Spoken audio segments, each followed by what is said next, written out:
Welcome, everyone, and thank you for joining us for another special Angel live stream. My name is Dave Almgren, and your guest host for tonight, and we're so glad that you are with us. We're going to be talking tonight about the new film, The Senior, which hits theaters September 19th. In addition, we'll also be talking about how the film can impact churches, communities, and you won't want to miss that. Tickets are live right now, and you can see on your screen the website angel.com/senior. So make sure that you take note of that. Hey, I am honored tonight to be joined by two amazing men. First, the man whose story inspired the film, Mike Flynt. And also joining us as well will be Pastor Marc Estes, former senior pastor of Manor House Church in Portland, Oregon, and also the co-founder of visitorreach.com.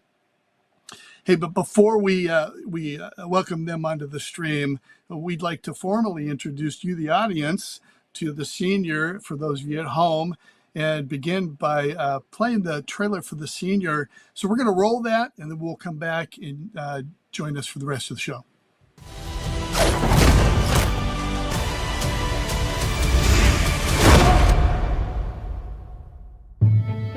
Football, the greatest game in the history of mankind.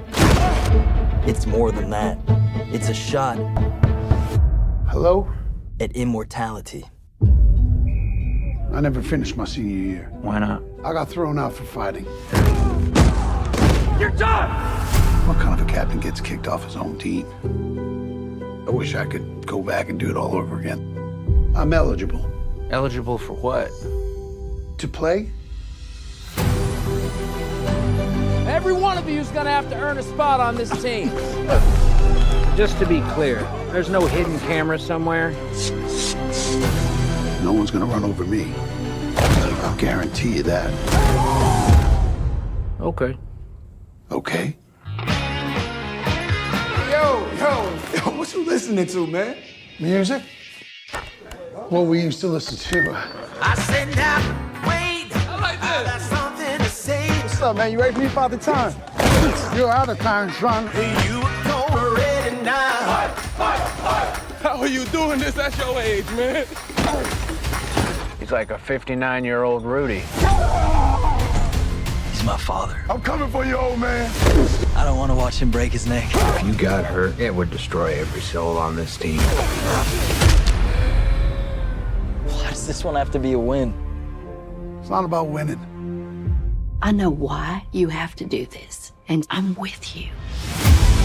This game, it's a second chance. We're not defined by our successes. We're defined by our regrets. And I've had a ton of them. As a teammate, as a husband, as a dad. I'm so sorry. Don't let tonight be that first regret.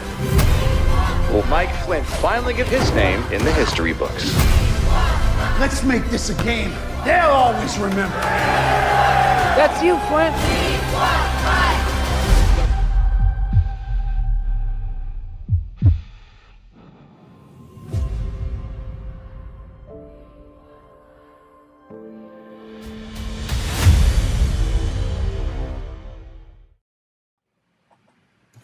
Oh, I love that trailer every time I see it. The redemption, the football, the hitting, the man, all of it. And I love that line.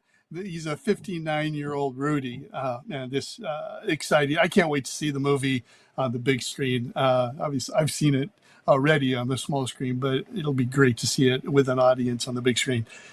Hey, if you have any questions for our guest coming up here, make sure you put that in the chat, and we're going to answer some audience questions later in the show. So and before that, once again, angel.com/senior live for tickets. Theaters and tickets are live right now. You can buy tickets, and I'm seeing on the screen indicating people that are buying tickets even where we're on the show right now. So angel.com/senior live. With that, it's time to welcome our guest onto the stream, Pastor Marc Estes, and the one and only Mike Flynt. Welcome, guys. It's great to be here, Hey, guys. hey, Mark, and yeah, David, thank you for your kind words. You betcha. You It's betcha. Good to see you as great well, to be Mark. with you guys. It'll be a fun conversation Yeah. today. Yeah. All right. Welcome, you guys. And let's jump right into it. And I want to learn from Mike about your incredible story. Mike, we'd like to learn about your journey. So for those joining us at home, without any spoilers, can you give us an idea of who you are and what your story is all about? Now, I know you wrote a book, this book right here. I've been reading it. Great book so far. So tell us about your journey. Tell us about how things started. How did this become a movie? How did this all begin? Okay, yeah. Well, the idea of the book and the movie, that was never on the radar at all. I mean, it was something that I was kicked out of college going into my senior year. I was an all-conference linebacker. I was team captain, leading tackler on that team. My junior year, we had gone 8-3 in the Lone Star Conference, which was one of the most competitive conferences in the nation because we were integrated. Most of the other conferences didn't become fully integrated until the late 60s when Jerry Levias at SMU broke that color barrier. And so we had a very competitive conference. We had a very competitive team. I was team captain. That was my team. I got into a fight, which was not my first rodeo, and it got me kicked off the team and out of school. And 37 years later, totally through happenstance, I found out that I still had a semester of eligibility left at that college, Sul State University, where I had been kicked out 37 years before. And so it was totally unscripted. I walked on to the team as a linebacker, made the team as a linebacker, was able to play my senior year, became the oldest college linebacker in NCAA history. Wow. So, that's a great beginning, and interesting to see just how God orchestrates timelines and opportunities. But so, while not highlighted explicitly in the film, Mike, we'd love to walk through your spiritual journey and, what did it look like growing up while you were in college and even later in life when you decided to make another run at college ball? What did that look like in your spiritual journey? Well, I wasn't raised in a Christian home by any stretch of the imagination. I never saw my dad in church unless someone died or got married. Never heard him pray, and so that was my spiritual upbringing. Then throughout my life, my dad instilled in me a defensive mechanism that, being raised in West Texas with the Cowboys football and the oil fields in West Texas, that he felt like I needed to be able to fight. And he started when I was 6 years old. We started, he called it boxing. I was pretty sure what we were doing was fighting. But he started training me, and then my dad was a veteran of World War II, D-Day, the Battle of the Bulge, and he ended up losing a leg in the Battle of the Bulge. And so I found out later from his brothers, my uncles, that war changed him dramatically. And he used a lot of that military training in raising me there in West Texas. And so we fought on a regular basis. It went on for 7 years, and but I was a good person. I was not a troublemaker, but I became a trouble seeker because first of all, I didn't think anybody was going to hit me harder than my dad, and if I felt like there was somebody that needed my help, I'd jump in a heartbeat. And so I carried that mindset with me into college. My senior year in high school, we won state championship for the first time at Permian High School that started that winning tradition that inspired the book and the subsequent movie Friday Night Lights.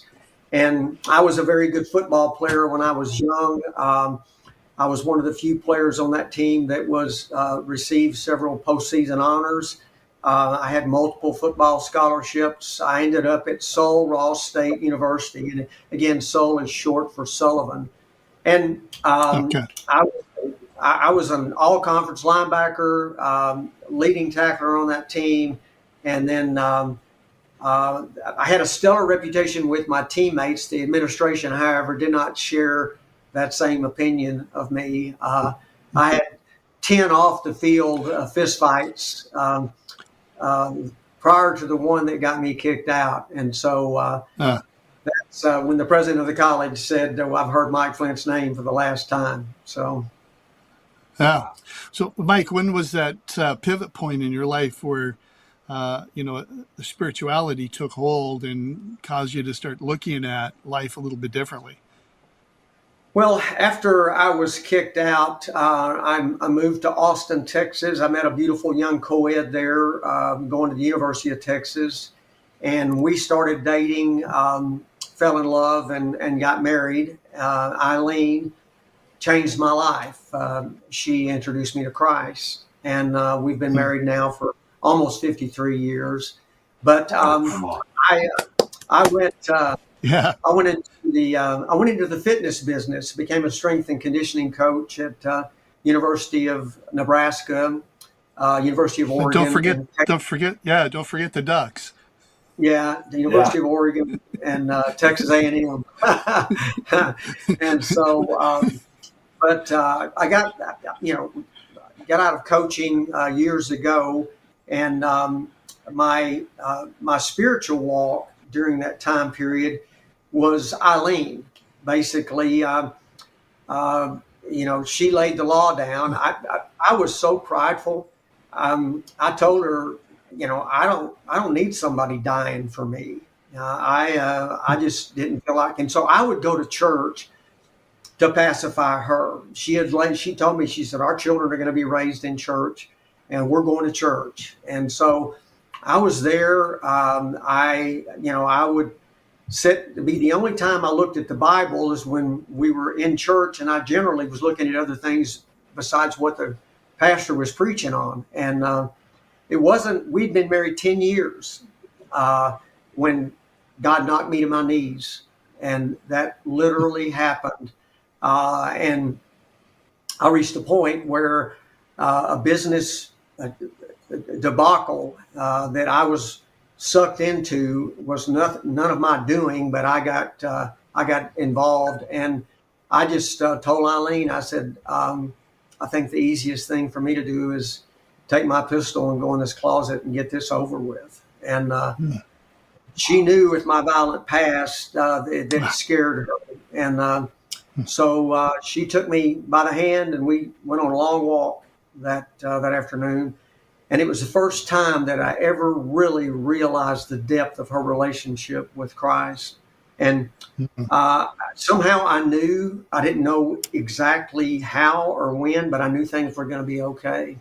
And came back, picked up the Bible. I thought, I don't know anything about God. And started trying to read the Bible, and it was like eating dry cereal. I just, I'd read something and totally forget, wouldn't even know what I read. And Eileen had bought a complete set of 16-volume set of children's Bible stories. And I took one of those down, started reading it, had pictures and everything in it. And I read the whole set. And then when I went back and picked up my Bible, then it made sense. And I accepted Christ as my Lord and Savior. Powerful. Thank you for sharing that, Mike. Hey, so now that we've got some context and our audience has some context to your background, your story, your origins here, what do you hope that people tuning in to this live stream will get out of watching The Senior in theaters on the big screen with a community? Well, for me, my motive in going back to play my senior year had nothing to do with the book, had absolutely nothing to do with the movie. That God gave me everything that I asked him for, because losing my senior year and letting those guys down had become my greatest regret in life. And it was something that you never forget about, stuff like that, but you finally learn to manage it. And that's where I was. And then went to that reunion. One of the players, I told him that it was my greatest regret in life. And then I said, what gets me more than anything is I still think I can play. And they were laughing at me, with the exception of Stan. And he said, "Hey, why don't you?" And I said, "Man, there's no way after 37 years that I could still have eligibility." And he said, "Hey, listen, if that's the greatest regret you've got in life, if you think you can run with those guys, if you can take the hits, they've changed to Division III now, and it's a whole new set of rules." He said, "You need to check it out." So I did. Found out that I had a semester of eligibility left, and so I was able to walk on and make that team. But my spiritual journey at that time, what for me, the whole motive behind it was to help a bunch of young men that I didn't even know. If I could make that team, I thought I could help a bunch of young guys. I don't even know who they are, but for me, it makes up for those guys I let down all those years ago. So after all these years with that regret, I thought, I can't change the past, but maybe I can change the meaning of the past.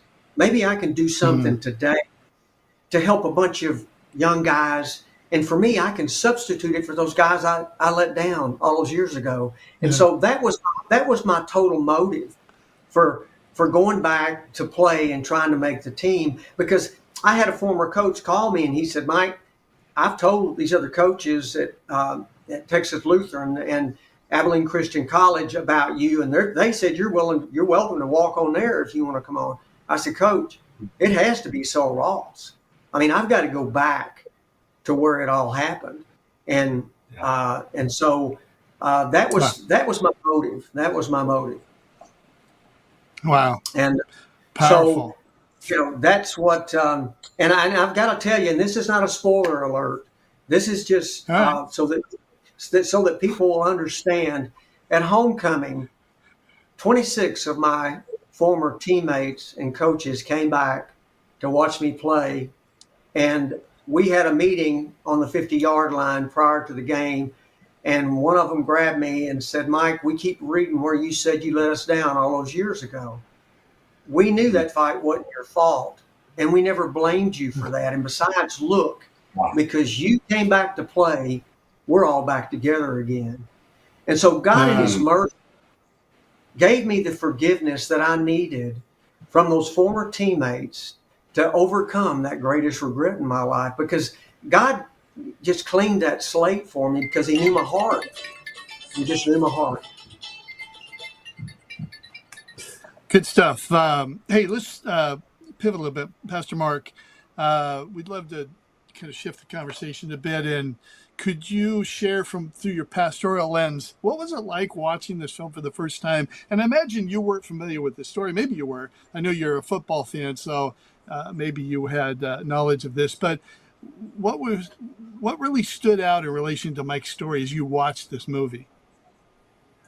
Yeah, first of all, Mike, I am still just so excited about this story. I thought I was just going to be watching a movie to help my friend David out, but it turns out it rocked my world. And I remember, I remember watching it. It hit me in places I wasn't expecting, because you started dealing with father issues, and I recognize that I wrestled the first 35 years of my life with father wounds in my own life. So as I'm watching this thing, I find myself thrown right into the script of this story. And for years, I didn't realize just like how much that those wounds shaped every area of my life, like my attitude and my marriage or my family, my friends, my career, like even the way I carried myself as a leader, right? It's kind of like having Cheetos stuck in my teeth, right? You don't notice until someone tells you got something in your teeth.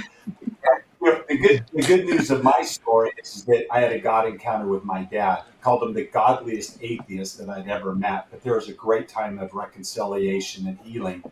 But you know what helped me is now that I'm free, and especially it reminded me watching this movie, I can see now these destructive patterns so much clearer in the lives of others, of how these father issues and anger issues have really shaped a person's life. And, and I think that that's really what this movie did for me. And I think it really what it's going to do for people watching and beyond. It's not just Hollywood doing a storytelling. It's a real life issue everywhere. I read this statistic, thinking about our time together. CDC did some research, and they call them ACEs, which is adverse childhood experiences, and they say that 61% of adults today carry at least like one form of childhood trauma, and many of that relates to parents, and that's 151 million people, and so. And these wounds, as you know, Mike, I know, they just don't disappear when you grow up. They echo. It's like a record player in your mind, and they impact our emotional and mental health and our relationships. And there's 151 million people out there today. And that's why I think that this movie is so timely. It's not just like a story about your unfinished business. It's really like a mirror for all of us. And so I'll just say this real quickly. I think from a church leadership perspective, here's why I believe that Mike's story matters, and it mattered to me, and I believe that this is so true, and I hope you hear me on this. If men are wounded, and if fathers are absent or checked out, that dysfunction, it doesn't stay in the living room, right? It spills out into our sanctuary. And so let me just speak to my pastor friends and those that are thinking right now have had some dad issues. None of us can lead others into wholeness in areas where we ourselves are still bleeding. So we've got to make sure, again, I was a pastor for years and I had to deal with these issues in my life. And so we have to make sure that we're whole and that we're healed so that we can lead others into freedom. And most importantly, this, and I know we're going to talk a lot about men today, but let's not forget that 61%, that number that I mentioned, this is men and women. And so when we start thinking about how this movie could impact men, let's recognize, and I'm going to speak as a pastor, is that this gives us an opportunity to talk about faith and fatherhood to our entire congregation. And let me just say it this way, and I'll be kind to this, Mike. If God can work in the life of a 59-year-old bald-headed linebacker, probably as good looking as me, right? And trying to finish what he started with, there's hope for the rest of us guys and gals who have never made the team, right? So that's the good news of this gospel. It's never too late for redemption, right? Yeah, absolutely. Amen. Absolutely. Amen. Well, I think that ties perfectly into that we want to focus, not just on introducing Mike to the world, but really we want the senior to be much more than a film. But I think it can be a movement. A reminder that stories, story is big. Sunday morning is about stories. It's about, sermons are stories from the Old Testament and New Testament. And I think that connection between the historical and the present, I think that's where we see some incredible things happen. And these issues that get dealt with, like you're talking about, Pastor Mark, and what you experienced, Mike. And so I think that collision between history and stories like Mike, and realize, man, I'm not alone. There's 61%. Right. That's this huge. Country. We've got some real work to do, and hopefully this film, because we don't need another film, guys, but a film like this that addresses that issue. They say comedy or film, it can speak louder sometimes than, when we just have a frank conversation with somebody. But somebody goes to see this film, and I think it peels back the onion and really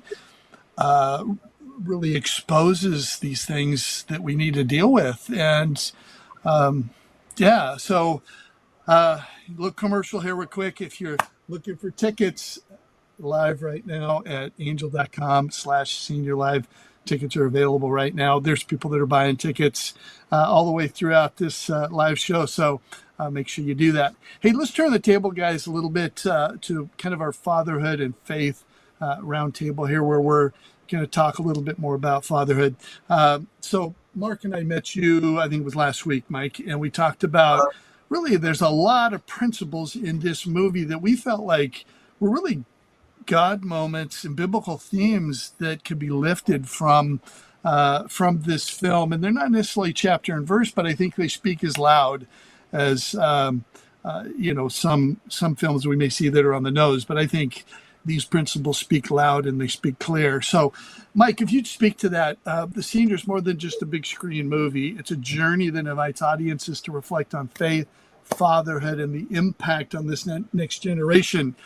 So when audiences watch The Senior, without any spoilers, what spiritual or emotional moments do you think will resonate with the audience as they're watching this film?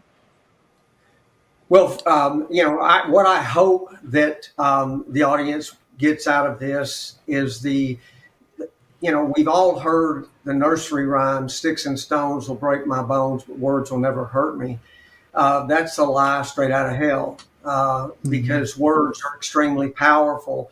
And for young people, that the words that a father says have tremendous impact on children.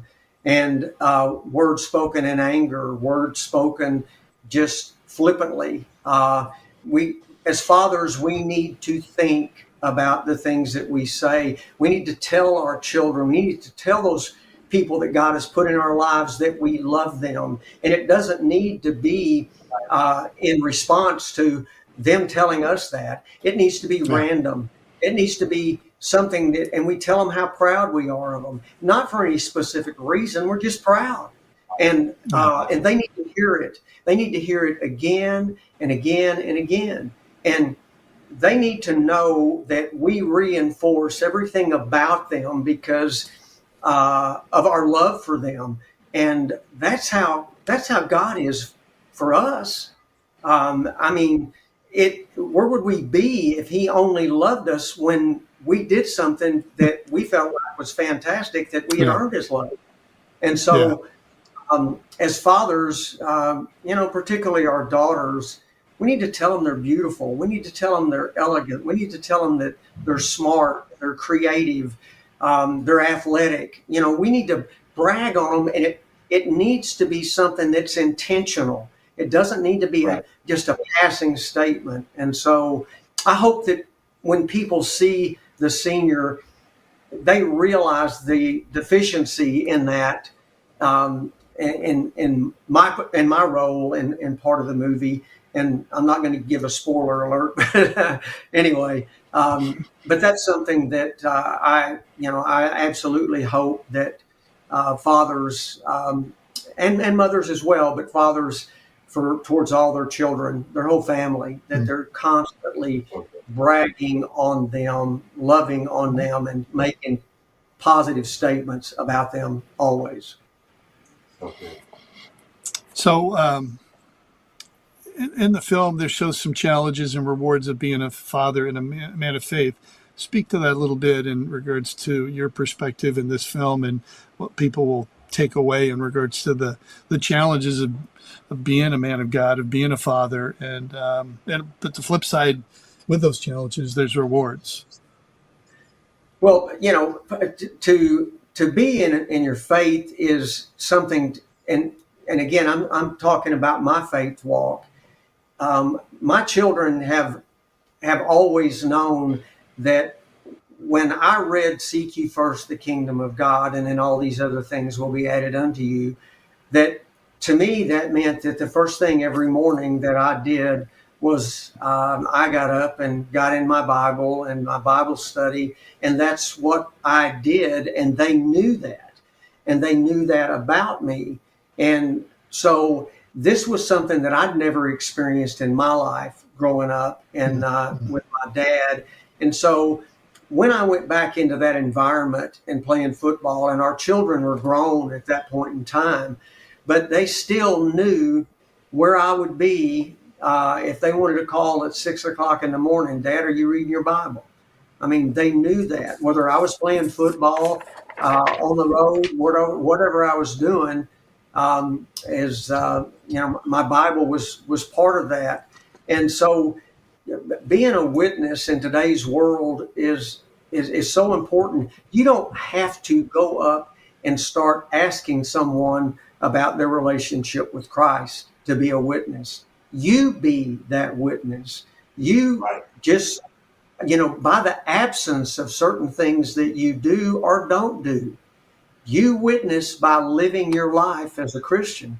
And my teammates picked up on it. The coaches picked up on it. It wasn't anything that I went in there, with a Billy Graham attitude that I'm going to win over this whole team. That I went in to play football, but I lived my life. I played the very best I could as a Christian, which, Christians play hard. Yeah. Thank you for that insight. Hey, Pastor Mark, let's pivot to you a little bit. Knowing that you're from a pastoral perspective, and we were talking a little bit about men's ministries, and let's speak a little bit about, there's some study guides that have been created to work around this film and kind of focus on some of the themes. Speak to that, what are some ways that pastors and ministry leaders can use the themes in this film and encourage discussion on faith and family and utilizing these tools? Right. Let me just say real quickly about that last comment with Mike. One of the things that we've heard so far in his journey about his love and hunger for the word. And so I'm not going to spoil the part of the movie, but there's a scene that rocks me when you find that Bible. And I'm going to joke that we spent a half hour hearing the story behind the Bible. And so you're going to have to do a whole nother show just on that, because it is not only a pivotal point in the movie, but I think it's a pivotal point of your life, a pivotal point of my life. And it's a center stone right in the middle of that movie. So thank you for that, reiterating that in this time together. But more practically speaking, as I think about, this film, and, Dave, you and I have had the privilege of working on a lot of films together, and I've had some opportunities not only in our city but our nation to work on stuff like this. I'll say this clearly: we don't need another movie night. We need a movement. And the senior, you mentioned that, Dave, but the senior gives us this tool. Especially, I'm going to go back to the 151 million people. This movie gives us a tool to start a movement. And so let's don't look at this just as another movie. But there's a couple things I can think of, if I, again, speak to the pastors and leaders here that are listening. First thing that you can do is not just buy one or two tickets here today, buy an entire theater. Like, use this as an opportunity to showcase this to your congregation, fill a place with men. And let's be honest, pastors, if you announce a men's prayer meeting, you're going to get 10 guys to show up. But if you announce a free movie with popcorn, the whole zip code is going to show up, right? So let me just say, get some guys together and go rent an entire theater. If you can't afford it, get a business guy to fill it. We've done a few movies like that, Dave, and you challenged us with that with our church. And that was a real important thing. And just a couple other things. Did you want to dialogue a little bit on that? I'd have a couple other thoughts I think would be important. We do have, I think they've got an overlay of the study guide that is available. They're showing it right now. And that'll be available, I believe, on the website. And it's maybe you could just speak a little bit to this tool and how it can be used and applied. Yeah, once again, I think it's the last thing we want to do is stop at the popcorn, right? We want it, or drive safe. Thanks for coming. Like, if we can inspire people, but the goal is to transform people, right? And so how can we get this tool, and how can we gather men together and begin to see discipleship take place and transformation take place? And so I just want to encourage all of you pastors and leaders, once again, Mike's put some stuff together. Dave has put some stuff together. You're seeing that, and gone to great lengths to equip you to help transform your men. If you don't have men's groups, start some, right? And if you do have them, encourage every man, at least for a season, every men's group to use this curriculum, and maybe look at Sunday schools or even a Sunday night or a Wednesday night where you gather more men together. But I just want us to know that the movie The Senior, it's more than entertainment. It's an opportunity for us to disciple and to bring healing and to bring men higher. And ultimately, it's going to bring strength and health to your church. Yeah. And something, Mark, that I'd like to speak to regarding that is, be open about your own faith walk. There are so many men that won't share. It's like the story I told about God knocking me to my knees and I was at the point of committing suicide. Well, 18 months later, I'm in a restaurant here in Franklin, Tennessee, and it's a crowded restaurant. And I can see a guy, he's walked up beside the table, and I can tell he's recognizing me.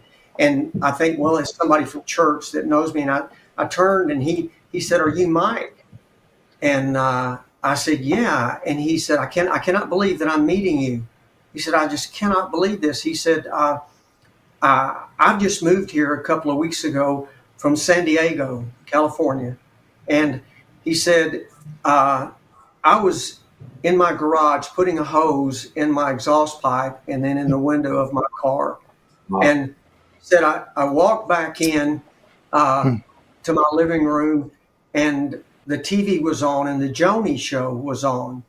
And you were there and you were talking about how you were thinking about taking your life and that you made a profession of faith in Christ. And he said, "I just laid down on the floor and prayed, God, if you do it for Mike, you do it for me." And he said, I just want you to know that you played a part in saving my life. And it was, I mean, here he is from California to Franklin, randomly sees me in a cafe in downtown Franklin. And that was God encouraging me that, share your story, be vulnerable enough to make that statement. And had I not done that, again, but by the grace of God, that he had that channel on. And so just guys out there listening, don't think that your story doesn't matter, because it does. Yeah. So good. Thanks for sharing that, Mike. And that just, I think, brings back to a couple of points that were made, that we don't need another movie, but we need a movement. And in movies, stories like this can be a catalyst for creating that. So, man, I just want to echo what Pastor Mark said about encouraging pastors, think about buying out a theater and using this as a tool, as an opportunity to impact your community and those 61% that have dad issues. And this tool is there for you to use, and we just encourage you to pick up the hammer and swing. So this has been a powerful conversation, and thank you guys. But before we begin to wrap up our time together, we're going to take some questions, I guess, from the audience. So throw some random questions so we don't know what those are. Yeah, and before we do that, let's talk about group ticketing. Angel.com/senior live. If you go to that webpage, there are some great savings. If you buy 10 tickets or more, there's some great savings for group tickets. And I know I love this about Angel. You can see the button there where it says group discount. I love about Angel is they've really trying to create an economical opportunity to make it reasonable for churches to take groups. So take advantage of that. I don't know of anybody else studios that are doing this and really investing in churches to be able to do that. So go to angel.com/senior live to take advantage of that opportunity and seize the moment for that. So we've got some questions that we're going to. Okay. We've got, I guess, 2 questions. And all right. This is for Mike. Mike, what surprised you most about seeing your own story on the big screen? It had to be kind of a little bit weird, but it really was. It was, I don't know if it was so much weird as it was surreal, that that they were going through all the motions, doing all the things that I actually did. And so, yeah, it was rewarding because, again, it was a total bonus. God had given me everything that I asked Him for, and so I was honored, and it was such a blessing to have the opportunity to meet those talented young men and women that were the actors in the movie, and they did an outstanding job. But thank you for asking me that. Yeah. So for Mark, this question's for you, and you've unpacked this a little bit, so maybe you can just kind of reiterate. But how can pastors and leaders use the senior to start meaningful conversations in their churches? Yeah, I think it's a great question. Like I said, a great entry point or front door is the theater itself. A couple of things beyond that, we had talked about small groups. I think that's another thing that you can do as well.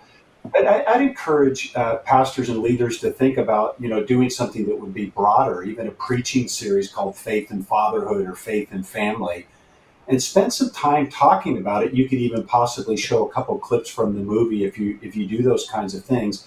I think what it's going to do, it's going to directly help men in there, but also people that are just struggling with ACE, which we talked about before. I think wives are going to thank you, kids are going to thank you. And I think that's one thing that would be really, really important to do as well. Well, and I would add to that, Pastor Mark, those are great ideas, great thoughts. When I was a children's pastor and kids pastor, always tried to create opportunity that were catalysts. And it wasn't about the event, but it was about what happened during the event in creating community. So, I had this thought the other day about churches maybe doing a tailgate party in the theater parking lot. Now, of course, talk to the manager and get their permission, or do it at your church and kind of create an event that builds some momentum and community that can kind of bring people through that journey of Mike's story in the film, but have an end goal where community is taking place. And then I thought also, if I was starting a men's ministry today, there's 15 showtimes in opening weekend. I'd pick 5 of those and grab 4 or 5 guys for each showtime and take them to the movie, popcorn, some soda, and then afterwards unpack that with them and talk about the themes in the movie. And chances are they're going to open up more than if you just said face to face, how you doing? Tell me about all your problems. But they see a movie and they become vulnerable and open as you sit down and discuss the themes in this film afterwards. So those are just some thoughts that I have. So thank you guys for tuning in. Go ahead, Dave. Go ahead. Yeah, just in 30 seconds, because I think we don't want to miss this point. This is a great movie for youth and college. And so beyond just talking about adults, let's use this as an opportunity, especially because a lot of those are right in the middle of dealing with parent issues and father issues, and so anger issues, football. So this is a high attraction to those too. So think about your youth groups, think about your college young adults as well, not just the broader community in your church. Yeah. One quick thing, David. Yeah, go ahead, Mike. I'd like for men and women out there both to reflect and ask themselves this one question: what is it that I have left undone in my life that I need to make right? Mm-hmm. What one thing is it that I have left, and maybe no one knows about it but me, but what is it that I need to make right? Good. And then do it. Yeah, good stuff. We're coming down to our time here, but thank you guys for all tuning in tonight. But before we officially wrap up our time together, we wanted to share some final reflections from fellow ministry leaders that have seen the movie and given us some feedback. And then we want to do just some closing thoughts. And so let's see. I'll read the first one, or I can't see the whole thing. I'll read the last one from Pastor Jeff. The Senior was awesome. A sports movie, father-son storyline, and inspirational since the character's my age. Loved it. Pastor Jeff from Dad Academy. We appreciate Jeff for watching the movie and sending us those thoughts. Obviously, it resonated with Jeff really well and really spoke to his heart. And I know his mom recently passed away, and so he was in the middle of that reflection as he watched it.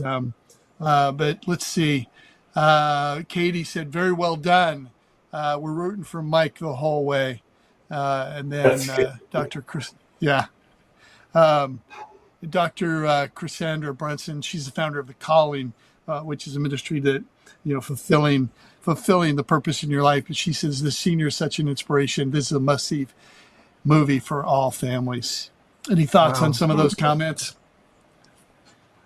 Well, it's extremely humbling that that God would take the abuse that I suffered when I was young and the mistakes that I made due to that, and then use that in a way that can possibly help so many people is such an incredible blessing to me.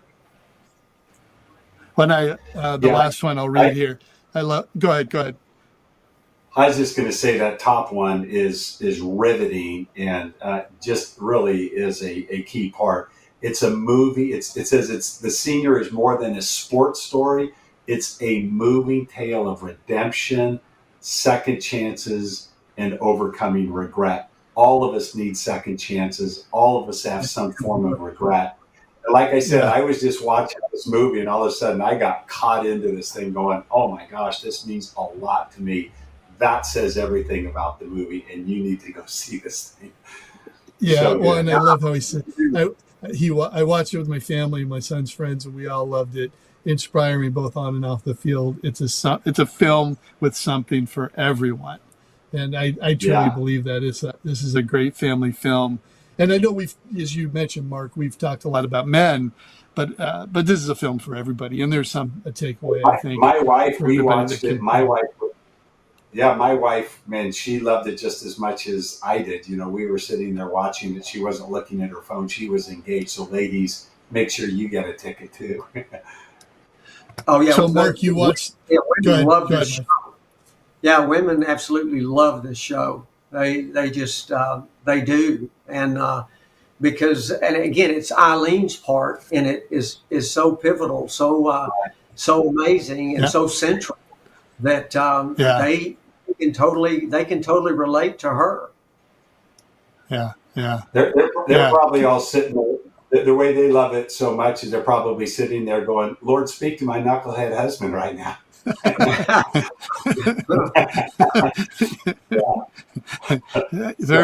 Very well said and very true, Pastor Mark. Yes. Well, if it wasn't for our wives, where would we be, right? That's right. Well, looks like we're out of time, but let me just mention a few things in closing.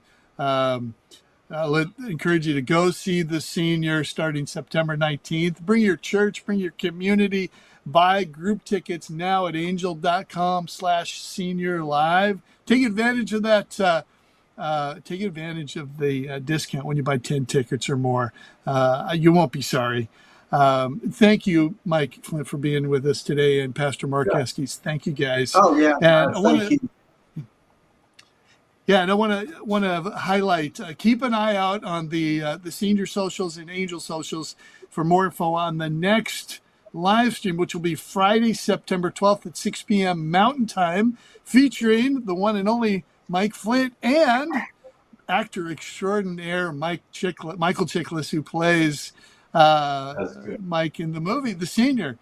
He does a fantastic job. There he is. You guys are both studs. So tune in for that. Watch for more information about that on the socials. And lastly, if you came in a little bit late, you might have missed the beginning of the stream. We opened up with the trailer. So we're going to just close with the trailer once again. So with that, enjoy. See you next time. And thank you, everybody, for joining us today. And go to the movies. Go see The Senior opening. Right. Yep. Bye, everybody. God bless you guys. Yeah.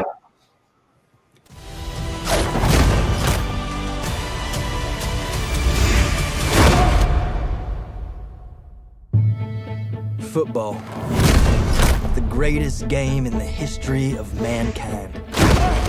It's more than that. It's a shot Hello? at immortality. I never finished my senior year. Why not? I got thrown out for fighting. You're done! What kind of a captain gets kicked off his own team? I wish I could go back and do it all over again. I'm eligible. Eligible for what? To play? Every one of you is gonna have to earn a spot on this team. Just to be clear, there's no hidden camera somewhere. No one's gonna run over me. I'll guarantee you that. Okay. Okay? Yo, what you listening to, man? Music? What we used to listen to. I said now, wait. I like I got this. something to say. What's up, man? You ready for me about the time? You're out of time, son. You know ready now. How are you doing this at your age, man? He's like a 59-year-old Rudy. He's my father. I'm coming for you, old man. I don't want to watch him break his neck. If you got hurt, it would destroy every soul on this team. Why does this one have to be a win? It's not about winning. I know why you have to do this, and I'm with you. This game, it's a second chance. We're not defined by our successes. We're defined by our regrets. And I've had a ton of them. As a teammate, as a husband, as a dad. I'm so sorry. Don't let tonight be that first regret. Will Mike Flynt finally give his name in the history books? Let's make this a game they'll always remember. That's you, Flynt.